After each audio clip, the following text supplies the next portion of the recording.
ఈ దినవాక్య ధ్యానాంశం, సువార్తను బ్రతికించాలని అతడు దేవుని కోసం ఏమైనా చేయడానికి సిద్ధపడిన యవనస్తుడు. అతని పేరు జార్జ్ అట్లీ. అతడు ఇంగ్లాండ్ దేశము నుండి ఆఫ్రికా దేశమునకు సువార్తను ప్రకటించుటకు సమస్తమును విడిచి వెళ్ళెను.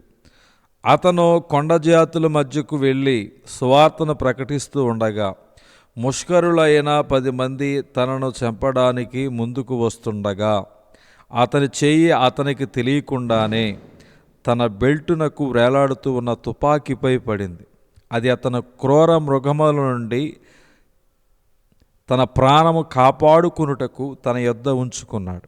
అతడు తుపాకీని వాడినట్లయితే తన ప్రాణము కాపాడుతుంది, అయితే సువార్త సమాధి చేయబడుతుంది. తాను సమాధి చేయబడితే సువార్త బ్రతుకుతుంది అని గ్రహించి తనను కాపాడుకునుటకు అవకాశం ఉన్ననో నిస్సహాయకుడిగా వారి చేతుల్లో చిక్కాడు.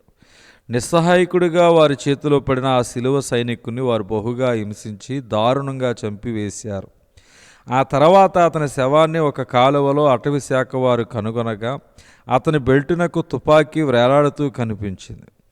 దానిని తెరవగా ఆ తుపాకీలో 10 బుల్లెట్లు కనపడ్డాయి.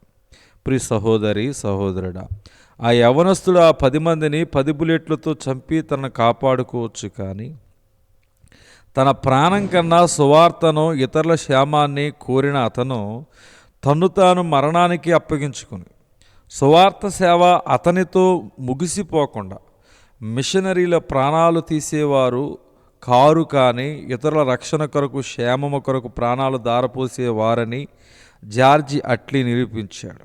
తన ప్రాణమును రక్షించుకొను కోరువాడు దాన్ని పోగొట్టుకును. నా నిమిత్తము సువార్త నిమిత్తమును తన ప్రాణమును పోగొట్టుకునేవాడు దాన్ని రక్షించుకొనును. మార్క్సు వార్త 8వ అధ్యాయం 35వ వచనం. మనము బ్రతికినను ప్రభు కోసమే బ్రతుకుచున్నాం, చనిపోయినను ప్రభు కోసమే చనిపోవచ్చున్నాం. కాబట్టి మనము బ్రతికినను చనిపోయినను ప్రభువారమై ఉన్నాము. రోమాపత్రిక 14వ అధ్యాయం 8వ వచనం. పౌలు సెలవిచ్చినట్లు తన ప్రాణమును సువార్త వ్యాప్తి కొరకు హతసాక్షిగా అప్పగించుకున్నాడు. వారు అంతగా తమ్మును తాము మరణానికి అప్పగించుకొనిన కారణం ఏమిటో తెలుసా? క్రీస్తు ప్రేమ వారిని బలవంతం చేయటం వలననే. మరి ఆ క్రీస్తు ప్రేమ నిన్ను బలవంతం చేసి నీ ఉన్న చోట క్రీస్తు సాక్షిగా నిలబెడుతుందా?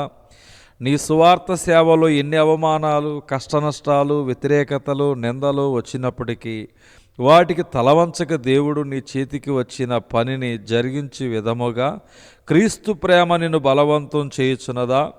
నీ కుటుంబములో, వ్యాపారములో, ఉద్యోగములో ఎదురవుతున్న సమస్యను బట్టి శత్రుత్వాన్ని పెంచుకోక మనం సమాధానకర్త యొక్క కుమారులము. మత్తయి సువార్త 5వ అధ్యాయం 9వ వచనం.